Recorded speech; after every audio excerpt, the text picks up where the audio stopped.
Indeed, a very good afternoon to you. Thank you for joining us here on KBC Channel 1. We do continue to bring you updates on the presidential election petition hearing that has been going on for days. We do have our colleagues, my colleagues who are on standby on the other side to bring us an update of day 3. Sarafina Robi, kindly update us. What is the latest from the Supreme Court?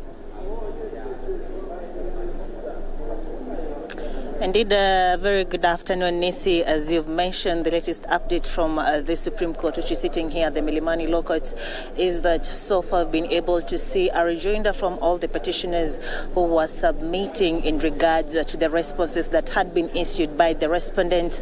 And so far in the morning, we got to see that they began by responding to the questions that had been raised by the 7-judge bench led by the Chief Justice.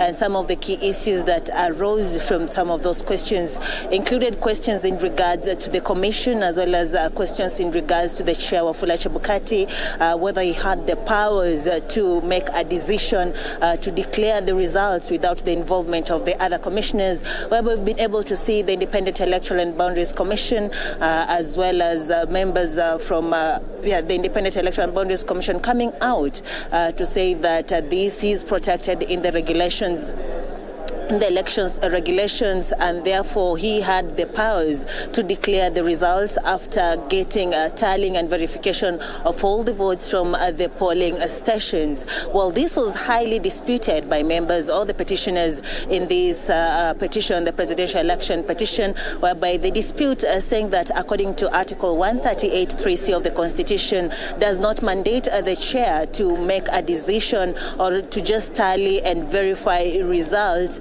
but that is a mandate that is given to the whole commission. Therefore, all the other commissioners were supposed to be involved in this, and the 4 commissioners who were left out, including who are the deputy chair Juliana Cherera, and the other 3 were left out, should have been involved before the results were declared. He was also questioned as to whether he couldn't wait until the following day, given that they still had a day before declaring the results, or even declare them at night. And he said that there was no time for consensus, according to the representative, the lawyers representing the chair, saying that there was no consensus at this particular moment because the 4 commissioners had already left, and also the remaining 2 commissioners had sustained injuries, including one of the CEOs, Hussein Marjan.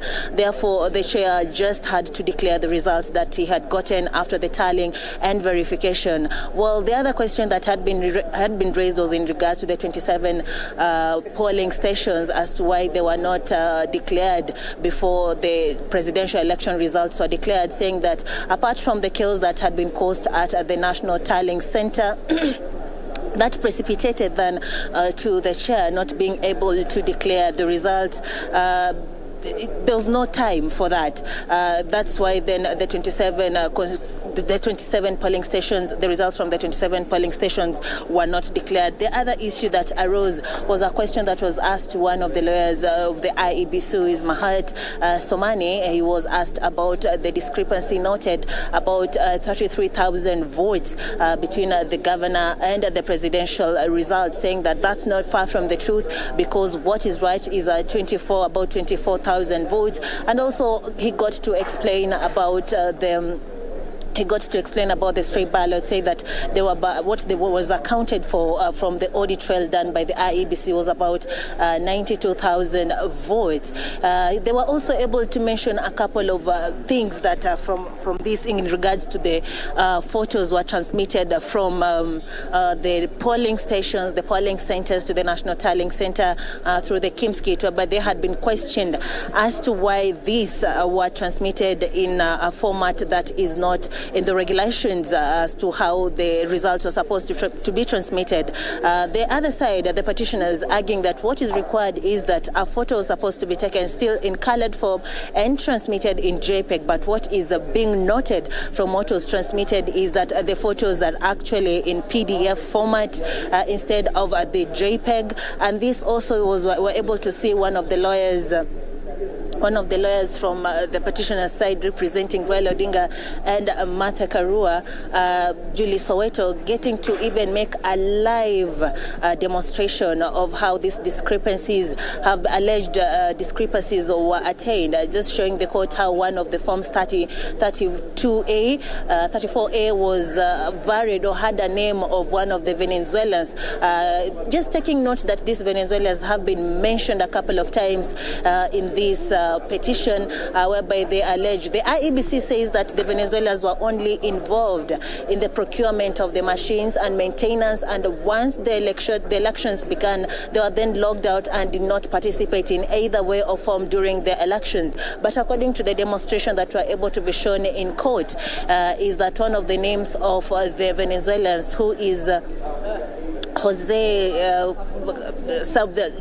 someone, Carago someone, his name was able to appear in one of the forms that had been uploaded into the IEBC portal, and also saying that some of the serial numbers were matching in two different polling stations that are far away, given that each polling station or polling center is supposed to have a different KIMS kit with a different serial number. Well, these are just some of the discrepancies that were noted by the petitioners. They were also given time to get to do a rejoinder, all of them actually, from Raila Odinga and Martha Karua, as well as the other petitioners. So we are already done with the petitioners' rejoinder in this petition. What we expect now in the next 1 hour, when the court sits again, is that we'll get to hear the side We'll get to hear the side of the respondents, and thereafter we'll get also responses in regards to a report done due to the scrutiny of the equipment that were used during the electioneering period. So that's what is happening here, Nisi, and after an hour they're going to come back and continue with the sitting. As the Chief Justice had noted, is that they were expecting to get to finish this process by midday today, but that was not possible. So we expect maybe this will end by the end of day today before they retreat to go and write their judgment, given that they're expected to render their judgment by Monday, which will be on 5th. Back to you, Nisi. Indeed, thank you very much, Sarafina Robi, who is a reporter. She has been pitching tent at that particular place to bring us live updates on what is currently unfolding at the Supreme Court. We will be going back to the Supreme Court, like she said, in an hour. Like she has told us, the petitioners have already responded to some of the questions that were raised by the judges, and in the afternoon, the respondents are expected also to do the same. But for now, sticking with that story, President-elect William Samoei Ruto has told the court that the National Security Advisory Council wanted to alter the presidential results that were announced by the Commission's chairperson, Wafula Chebukati. While responding to questions raised by judges on Thursday at the Apex Court Friday morning, Professor Kithure Kindiki, who is representing the president-elect, said by the time the 4 members of the National Security Advisory Council arrived at the National Tallying Center in Bomas, they knew that verification and tallying was complete, and what remained was the declaration. President-elect William Ruto defense team at the Supreme Court believes the National Security Advisory Council members who arrived at the Bomas of Kenya during the declaration of the winner of the presidential elections wanted to alter the sovereign will of the people. Lawyer Professor Kithure Kindiki, who is representing the President-elect Dr. Ruto, while responding to the question raised by Justice Smokin Wanjala on who the court should believe on the question of the National Security Advisory Council, said by the time the 4 members of the National Security Advisory Council arrived at Bomas, they knew that verification and tallying was complete, and what remained was the declaration. It is our submission that all factors point to an inescapable conclusion that the 4 members of the National Security Advisory Council, by the time they went to the Bomas of Kenya National Tallying Center, and by the time the head of public service placed a call on the returning officer of the presidential election, by that time they knew. Professor Kindiki further stated that a letter was sent to all presidential candidates to converge at Bomas, the National Talent Center, for the declaration of the final presidential results. My client already had received that invitation. I believe the other presidential candidates had those letters. And therefore, they knew by the time these state officers went to the National Tallying Center, they knew that the verification tallying had been completed, and what was pending was the declaration of the final result. In a quick rejoinder, Attorney General's lawyer George Oraro sought to dismiss Kindiki's claims, saying Chebukati had admitted that the final tally of the results was not out by the time it was meeting the Security Council. 676 of his affidavit, where he says that after the NSAC team had left, the Commission Secretary Chief Executive Officer, who was also the alternate team leader of the Tallying Center, Marjan Hussein, walked into the boardroom.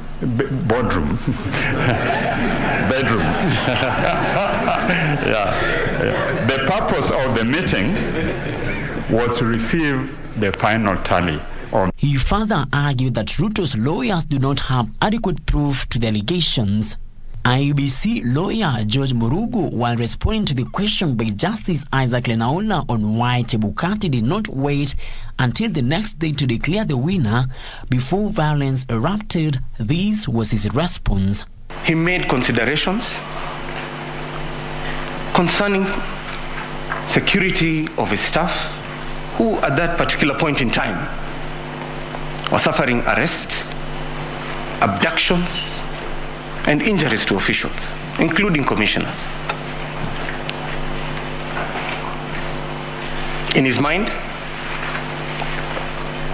it was prudent to conclude the exercise since Article 138(3)(c) had been fully satisfied. Frederick Mwoki for Lunchtime News. And elsewhere, police officers from Lari Sub-County in Kiambu County are interrogating 5 students from Kijabe Boys High School over arson in the school. Lari Sub-County Police Commander Adamson Furaha said the 5 students were nabbed with 30 rolls of cannabis sativa, adding that investigations into the cause of the fire were currently ongoing and the suspects will soon be arraigned in court. He added that they would work with the school management to conduct impromptu searches as well as offer counseling sessions to students. The fire that happened earlier this week ravaged a 96-bed capacity dormitory in the school.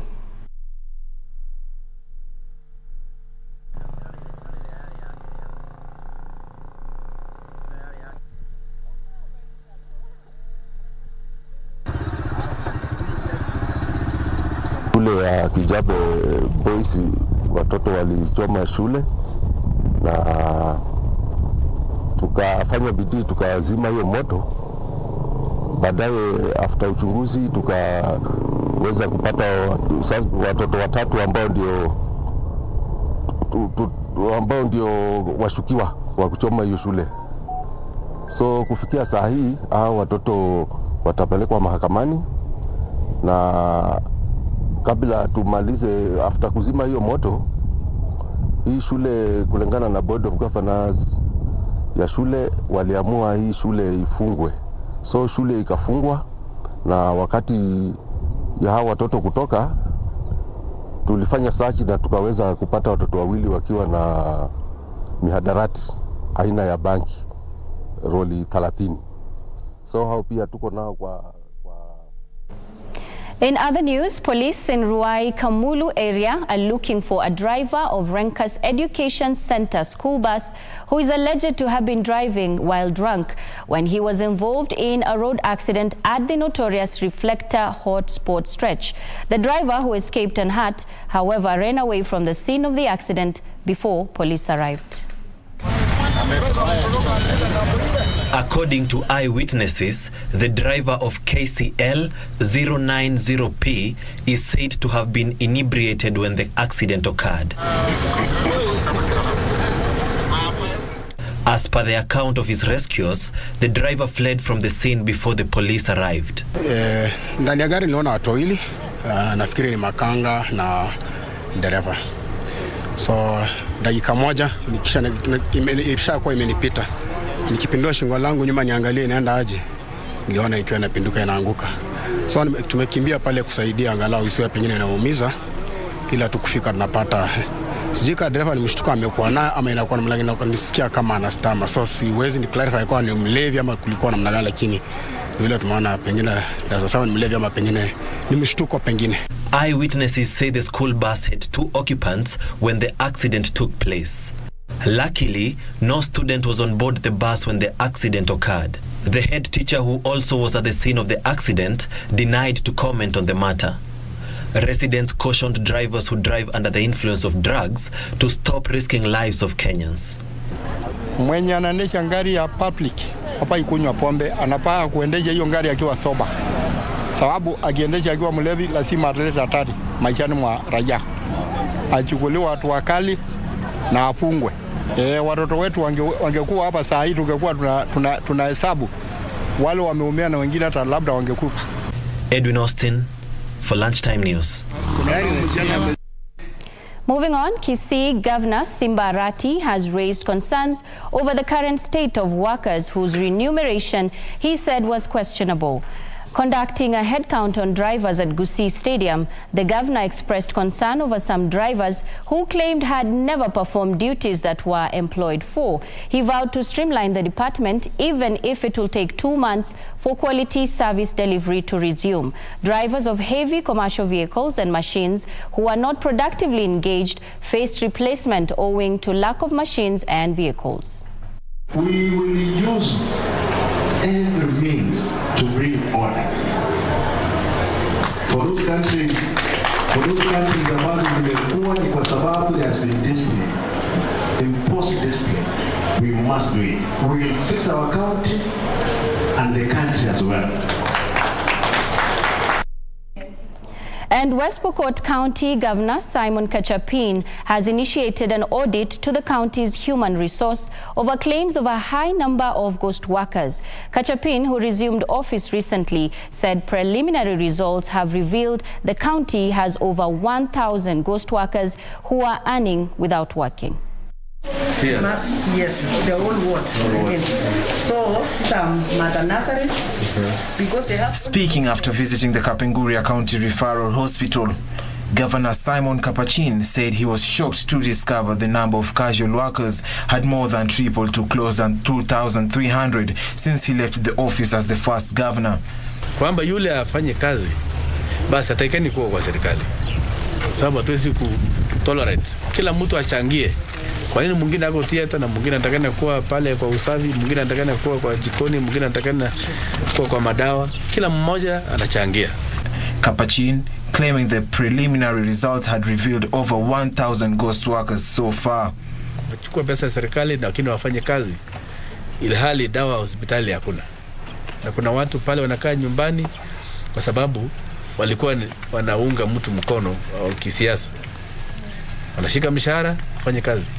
Wale tukiwapata, nafikiri tutasachaja hawa. He promised to seal loopholes of swindling government funds, adding that revenue collection will be digitized for transparency.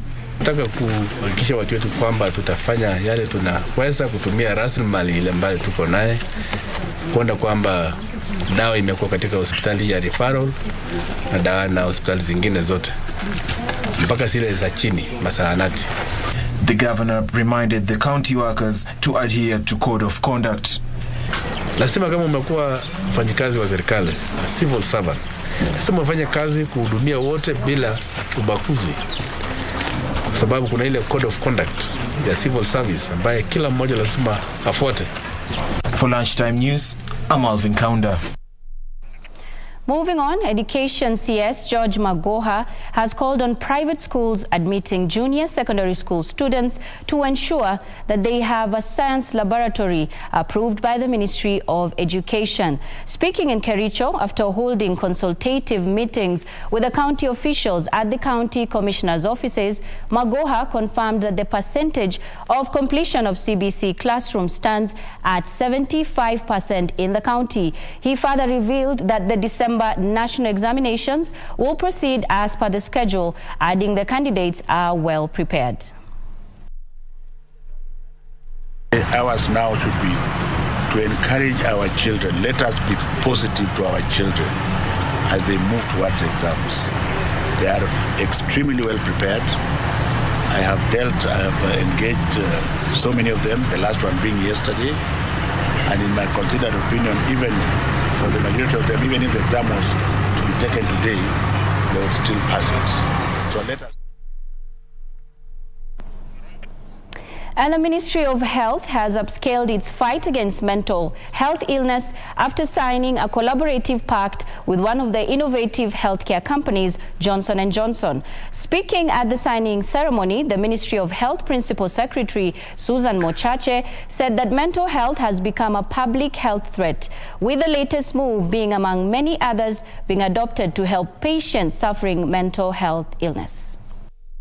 Kenyans will now benefit from improved access to effective and appropriate mental health care services and products through a memorandum of understanding signed between the Ministry of Health and Johnson & Johnson Company.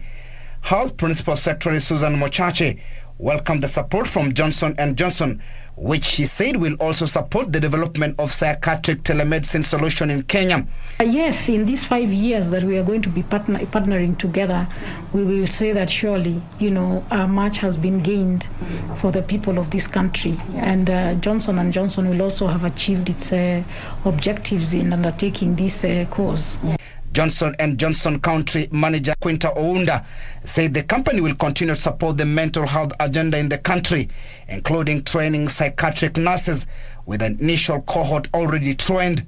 We don't only, strengthen, number one, we strengthen the healthcare system when it comes to mental health through the trainings that we are doing already with Camille for the psychiatry nurses, but also make our products accessible, because accessibility is very important. We want to be there in the discussions with them, as we've done around with oncology and for some of the products. And we want to support them in these conversations as well, to ensure that each and every patient that needs these sort of like drugs for mental health gets them.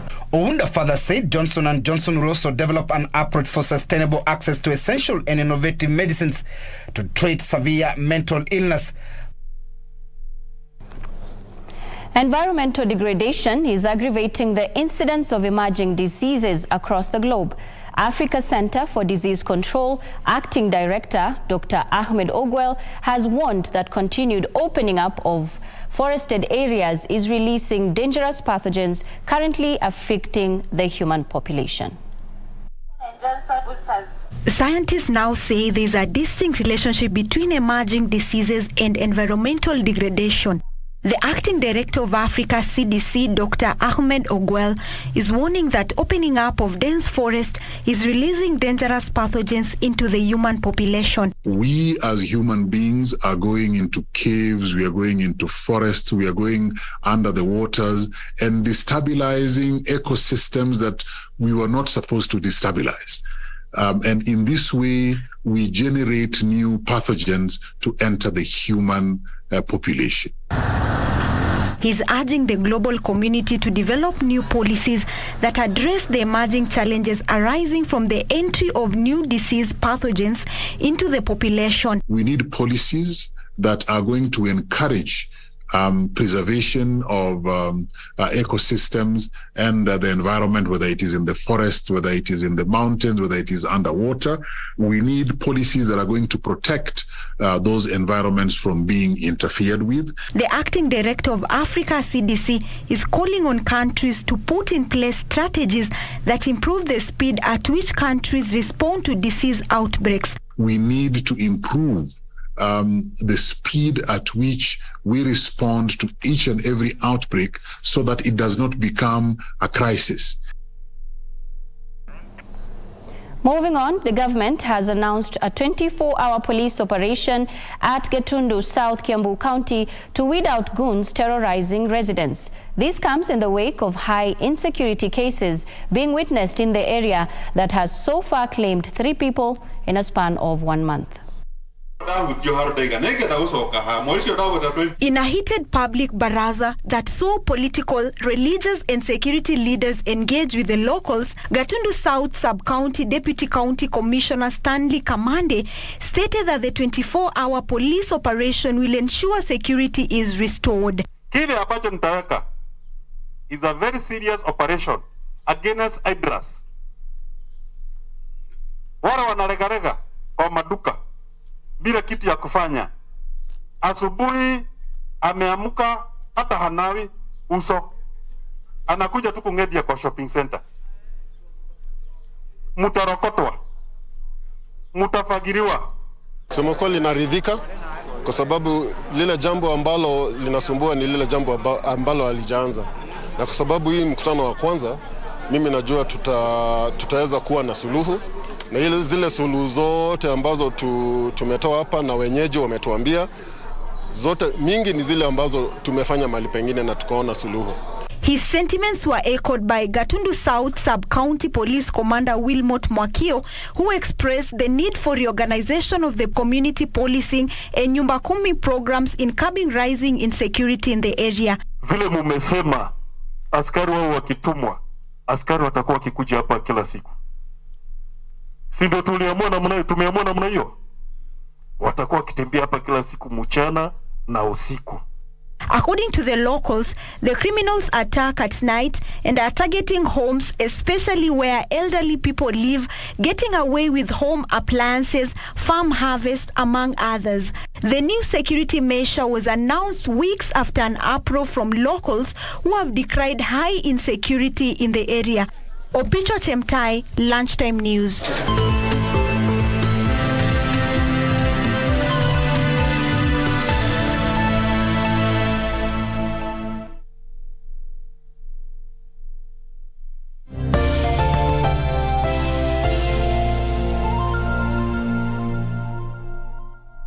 Kupata skiza tune ya mambo mema, dial star 811 star 815 hash. Mambo mema huwaendea watu wanaosubiri, ila mambo mema zaidi huwaendea watu wanaoyatafuta.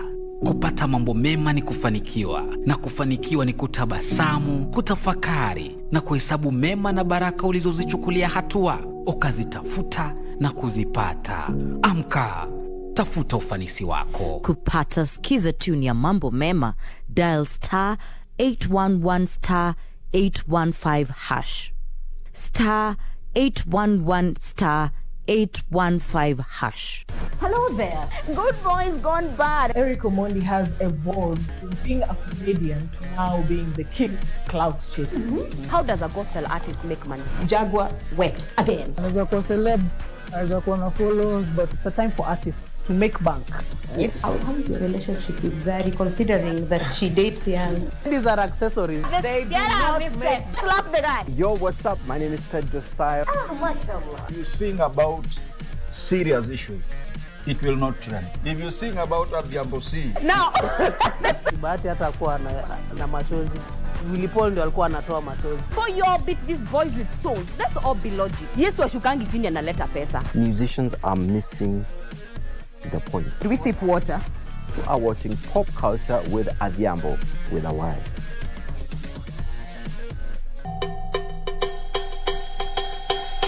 Step away from the cooker. I don't want you burning the whole house down. I don't remember you teaching me how to cook anything in my life.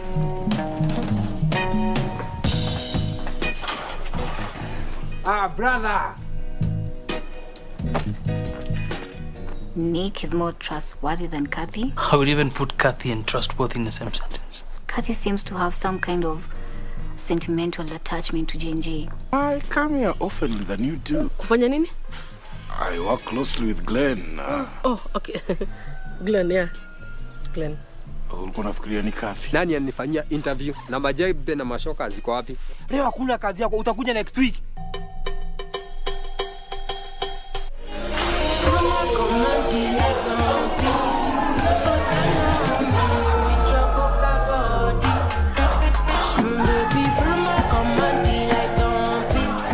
has choreographed some of East Africa's top musicians. His unique take of Afropop music, well blended with some dancehall influence, gives birth to something that can be best described as a breath of fresh air.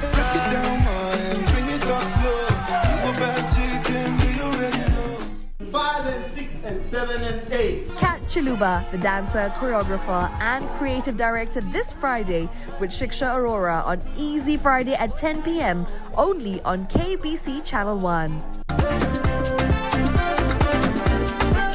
Karibuni sana to the Second Chance TV game show. Tough questions.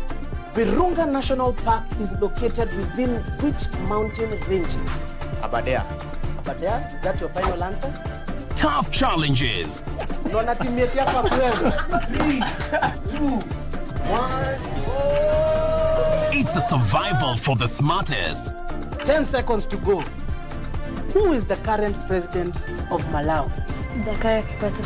Wrong answer. That is the wrong answer. Does it border to the east? Nakuru. Nakuru County. Nakuru County, you get 2,000 bob. Premiering soon on Channel 1.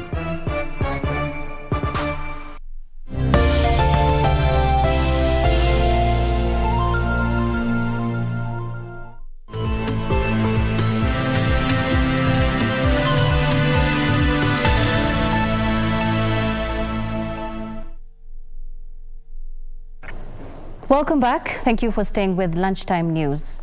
Now moving on, a section of members of County Assembly allied to the Kenya African National Union has lauded the move by TRT Member of Parliament William Kamket to ditch the Azimio la Umoja One Kenya coalition and join the Kenya Kwanza alliance led by President-elect William Ruto. While welcoming the move, the MCAs said politics is not about enmity but interest towards serving the electorate. Kenya African National Union members of County Assembly have welcomed the move by the TRT Member of Parliament William Kamket to join Kenya Kwanza. Tukiungana kama kitu kimoja, haya maneno yote hii chani kidogo kidogo hii itaisha kwa sababu tutakuwa na lugha moja ambayo tutaongea kwamba hii mambo kidogo kidogo ya wizi wa ng'ombe tutamaliza kwa njia gani. Tunaunga mkono kwa sababu Ruto ni ndugu yetu. Yeye ndio anatuelewa zaidi kama Wapokot kuliko hata wale wengine. Kwa hivyo nashukuru Mheshimiwa Kamket kwa sababu kwa hiyo uamuzi ya kuwa tuunge mkono Kenya Kwanza. Turioko Ward Member of County Assembly Sam Locales backed the move, assuring that it will go a long way in transforming the region which has been affected by insecurity, adding that Ruto understands issues affecting the people of TRT. They assured unwavering support to President-elect William Ruto and his bottom-up agenda going forward. Tunataka tuunge Mheshimiwa Kamket vile ameenda kumuungana na Mheshimiwa William Samoei Ruto, na tutasupport agenda ya Mheshimiwa Samoei Ruto kwa bunge zote ya County Assembly na National Assembly. Kamket is one of the outspoken leaders from Baringo County and a close ally of KANU Party Chairman Gideon Moi, who lost the Baringo senatorial elections. With Kamket joining William Ruto, the political future of KANU in Baringo now hangs in the balance. Moving on, Kenyans should brace for costlier maize flour, sugar and rice, among other commodities, from the 1st of October this year. The Kenya Revenue Authority has said that it will increase excise tax by 6.3% in the next 30 days. The taxman says the move is informed by rising inflation that rose to a 62-month high of 8.5% in August. The hike is coming at a time when Kenyans are struggling with a record high cost of living, which has accelerated in the last 12 months. The excise tax adjustment is in line with the 2015 finance law that gives the tax agency powers to revise a duty upwards in line with officials' inflation records. However, manufacturers have in the past lobbied against the move due to the effects of COVID-19 and the ongoing disruptions in the global economy. Chakula kila mahali imepanda. Ukiangalia bei ya unga kwa saizi imefika shilingi 250 kuingile 230, na hii ina affect kila mtu. those in authority to try to leverage and try to reduce the cost of living. The Kenya Bureau of Statistics said on Wednesday that inflation hit an all-time high of 8.5% in August, up from 8.3% recorded in July 2022. KNBS said the rise in inflation was a result in rising fuel and food prices. Consequently, prescribed in the Excise Duty Act of 2015, the Kenya Revenue Authority plans to impose a 6.3% increment in tax as inflationary adjustment on exportable goods and services by October 1st, 2022. Among the goods to be subjected to the increment include bottled water, soft drinks, cigarettes, alcohol, fuel, and motor vehicles, while services include telephone and data services, fees charged for money transfer services, and other fees charged by financial institutions. KRA is calling on members of the public and manufacturers to submit their views on the inflation adjustment before the 16th of this month. Regina Manyara reporting for Lunchtime News. And smallholder farmers will access low-cost agro-processing and packaging facilities as well as exportation of their produce to Pakistan in a deal facilitated by the Kenya National Chamber of Commerce and Industry. The deal is expected to boost Kenyan exports to 16 new markets. Julius Opio, the Nairobi chapter chairman for KNCCI, says limited access to agro-technology and poor financing have debilitated farmers in remote areas, and the collaboration would also address the rising threat of food insecurity. Even though agriculture contributes 33% to Kenya's gross domestic product, the sector remains the least funded by formal financial service players. The Kenya National Chamber of Commerce and Industry argues that this is adding to the rising threat of food insecurity in the country. The lobby says due to this, smallholder farmers have had to rely on unsustainable and traditional agricultural technology, translating to poor quality and quantity of outputs. We're going to upscale our efforts when it comes to the business opportunities, when it comes to agro-processing in farming. And we are actually providing trade facilitation, access to markets, business forums, inbound and outbound trade missions. KNCCI officials say collaboration with other countries to manufacture and buy produce directly from farmers would ensure finances stream into remote areas, ensuring farmers have secure markets to ensure yields do not go to waste. We can ask the people, we can create an attraction for the Kenyan land to have an investment over here. If the tractors can be manufactured in Pakistan, India, China, it can be manufactured in Kenya as well, because a little skill is required, a little things are required to be in place. We have an opportunity here to link our agricultural produce to not only local but international markets and scale up our production, create food security in our country, and also export and create export our produce and create jobs for the local in the local economy. In addition, they say intertrade and technological exchange collaborations would boost innovation locally, create greater value addition to farm produce, boost farmers' income, lower post-harvest losses, and reduce price volatility in the market. Kenya is a very fertile land. The people are very good. There are many good opportunities for the business. So the countries can go for the joint venture. They can go for the investment. Hibak Said for Lunchtime News. Elsewhere, the Kenya Revenue Authority has moved to court over what it terms as failure by Keroche breweries to honor the tax payment agreement which informed the reopening of the brewer in July. KRA says Keroche breweries was to pay 8 million shillings on the 6th of last month and another 8 million shillings on the 30th of last month, together with the current taxes amounting to 14.3 million shillings, but has not complied with the court order. Justice Alfred Mabea has certified the application as urgent, and the case will be heard on Tuesday next week. On 29th of July this year, Keroche Breweries reopened its premises after a protracted legal battle, pitting it with the Kenya Revenue Authority over unpaid taxes. The taxman had shut Keroche breweries on 15th of May this year after the Naivasha-based brewer failed to honor a repayment plan that would have seen it settle 957 million shillings in taxes liability in 24 months. On 15th of July this year, the High Court ordered KRA to reopen the brewer pending the hearing and determination of a suit pitting the two parties. KRA went to court to set aside the reopening of the plant, arguing that the High Court order contravened the initial order, where Keroche had been given a repayment schedule to settle its tax arrears until the next hearing date on 22nd of this month. And today, the Kenya Revenue Authority has moved to court over what it terms as failure by Keroche breweries to honor tax payment agreements which informed the reopening of the plant in July. According to the taxman, the brewer has failed to make the payments as directed by the court. KRA says Keroche was to pay 8 million shillings on 6th of last month, another 8 million shillings on 30th of last month, and the current tax is worth 14.2 million shillings. KRA's application to the court reads, and I quote, Keroche Breweries Limited has been adamant in disregarding the court order of July 14th, 2022, notwithstanding that the order was issued in the presence of the Council of Keroche Breweries Limited. The same was not and has not been compelled with to date. Through its application, the taxman argues that the brewer is deliberately ignoring court orders, which is frustrating its efforts of collecting taxes when they become due and payable.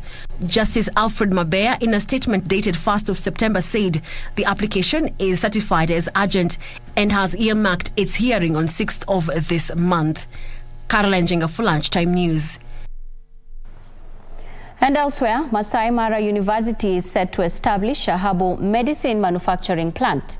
The institution's Vice-Chancellor, Joseph Chacha, says the venture will ensure value addition on herbal medicine brewed by the locals to target high-value clients.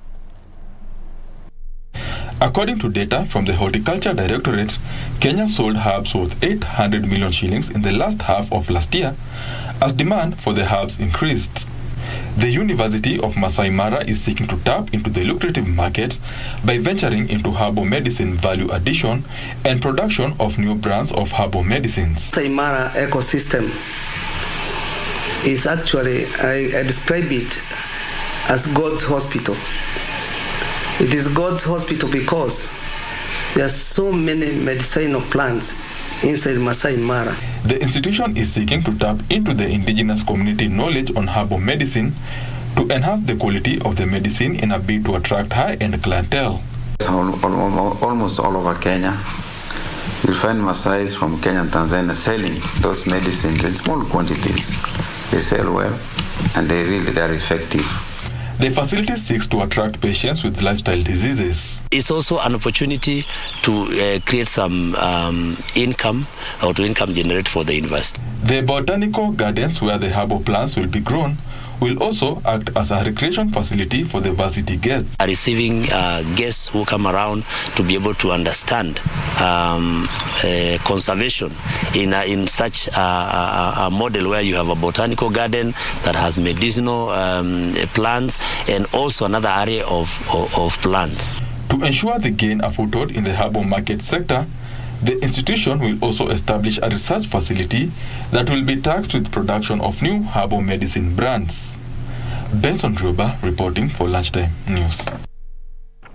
Now, are leaders and managers born or made? Our reporter Yusuf Farah interacted with scholars who hold the view that leadership and management skills can be acquired from a relevant professional course, from an interaction, mentorship, and experiences. Take a look. Students go into institutions of higher learning to sharpen their skills and the knowledge in relevance to the job market. At the Management University of Africa, one particular course is known, the Management and Leadership Program. Today we dissect this course and check its relevance in line with the job market and the current political state in our country. So we didn't know the tricks again. In the year 2012, the Management University of Africa was established, starting off by offering leadership and management courses targeting to skill those keen on leadership positions in the different sectors of the economy. was already getting engrossed. The intake has grown nearly 4 times from the initial 400 students annually to the current over 1,500 students. Some of the things that we have noticed progressively is that we needed to look at the different sectors of the economy and kind of see how our leadership and management program can address different aspects of the economy. There have been claims that there is a thin pool of CEOs and board members of institutions in Kenya who keep moving from one management position to another. This includes those in elective positions, most of whom have successfully been through several political cycles. However, Management University of Africa Vice-Chancellor Professor Washington Okeyo says the country is in a paradigm shift in leadership, sharpened by skills gained in institutions of higher learning. There are different aspects of leadership that are required and different styles of leadership that are required. If somebody is getting into political leadership or aspiring for political leadership position, and they are, for example, engineers, okay? So they are qualified engineers. So they are narrow, their knowledge is narrowed more towards the engineering. It is very, very important for a political class to be trained in leadership so that they actually acquire the skills and the knowledge of how to lead people, of how to manage people, and then how to manage the resources so that they are able to be effective even as they do that. I link up with Daniel Komu, who doubles up as a lecturer and the Registrar of Academics and Student Affairs, and he tells me one may be a natural-born leader, but it is their duty to inspire ethical leadership to be able to influence the society positively. The key aspect is the character formation. We want an ethical person so that when that person goes out, he is able to influence others as a leader, and the key, that aspect of ethics becomes very paramount. 30-year-old Vincent Mugisa, who is a student, hopes the classes will help him achieve his dream of becoming a member of parliament. And if the odds are in his favor, he can one day occupy the house on the hill. My interest has always been to make laws that will improve Kenyans in general, make laws and also pass recommendations in different sectors of economy that will help the needy ones. How that person is able to offer their services as a leader to the community, to me, tells me that that student has actually been integrated into the Management University of Africa system. With a number of the working class having sharpened their skills here, Professor Okeyo acknowledges that over the last 10 years, there has been a shift in the demand skills from the job market. That planning to sort of bridge that gap between now and the future is very, very important as an indicator of where we want to be in the future. The concept of leadership, who are you supposed to start leading? It is actually yourself. Since I've been grounded in matters leadership, then I'm able to come out as a strong leader in our country. And being that I'm a Christian also, I'm able to enact laws that kind of bring the best out of people. The management of the university hopes that as people seek to find themselves in different leadership positions, not only in the country but across the region, such courses can help them sharpen their skills and become well. Moving on, defective household appliances and other electronic devices can be a nuisance, and many a times the only solution would be to dispose them. But what if these very same appliances could be upscaled or modified to perform different uses? From fence posts and cabro blocks to making televisions from computer monitors, our reporter Hibak Said dives into the world of electronic waste repurposing and brings you the following report. Your daily home appliances can be quite the load when they die and you don't know what to do with it. However, for electronic devices, you can find that they have a second life, especially when you come to centers where they can be refurbished or turned into new things altogether. First, the breakdown. Before new life is granted to what seems to be nothing but plastic, nuts and bolts. Here at the Waste Electrical and Electronic Center, each item is valuable and nothing goes to waste. The company has adopted a circular economic concept, a system that boils down all operations at their Nairobi-based workshop to gaining maximum use of what others deem unusable. A collection of electronic devices that would otherwise be useless. This can be taken apart and the individual components and the individual pieces used to create something new entirely, or an electronic device that could be used in your houses. We remember for every electronic device, for every 1 kg of electrical waste you recycle, you are saving the environment 1.44 kgs of carbon. Collecting the rejects from households and organizations at selected drop-off points. We've set up in all major towns now, or other cities. The major cities in Kenya now have e-waste collection centers. We carry out something called estate drives, whereby we identify certain estates in the country, and then have drives where we create sensitization and awareness, and then agree with the communities around there when they are ready for us to collect the e-waste from their houses.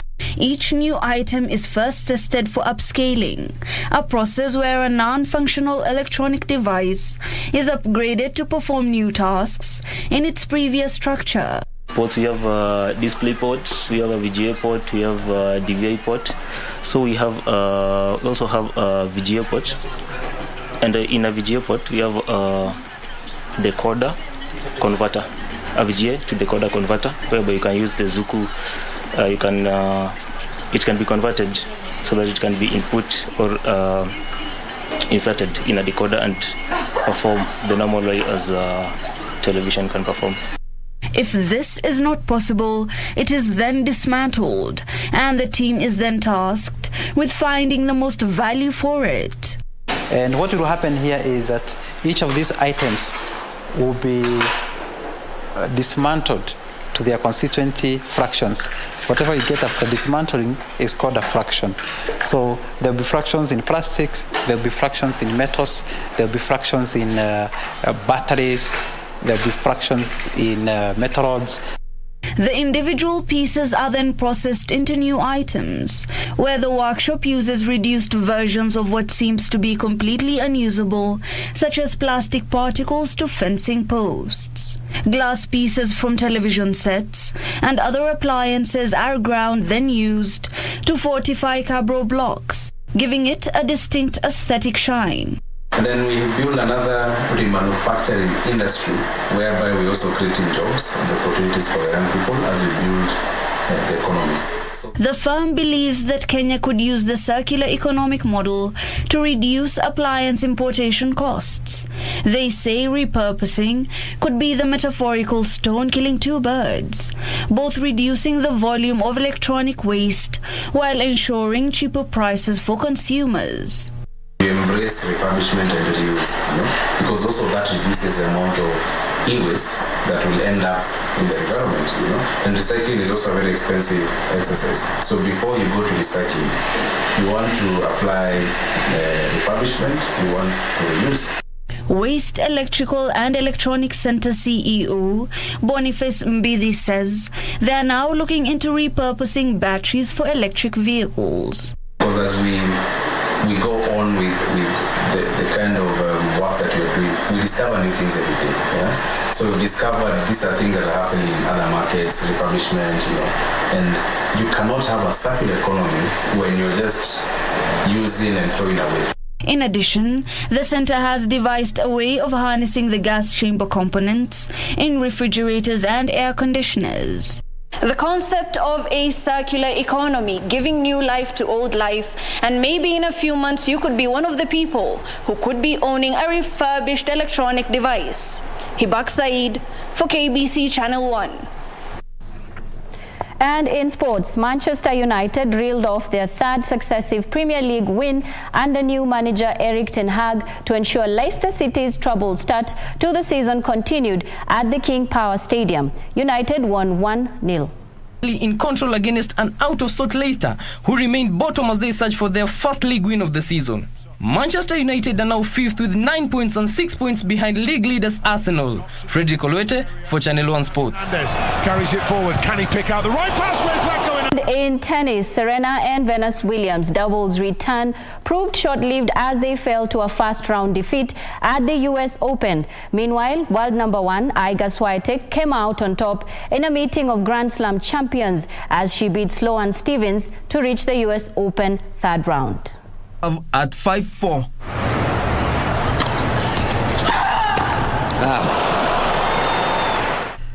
Serena will play Australia's Aja Tomljanovic in the third round of the women's singles on Friday.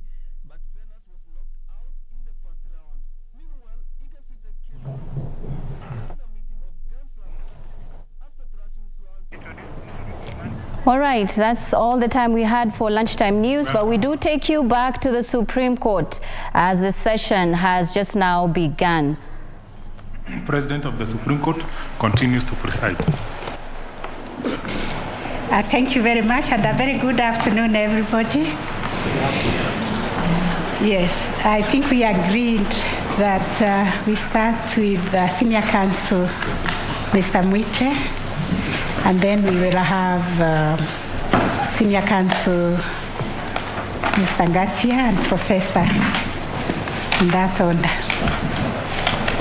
Madam Chief Justice, members of the court, I would please plead with you to bear with me, but we do need you to clarify again that what we are about to listen from my learned senior Paul Mwite and my learned junior, one of my favorite pupils, Mr. Issa Mansour, is not the case that was not admitted. It is a response to your questions. I thought we settled that. We take off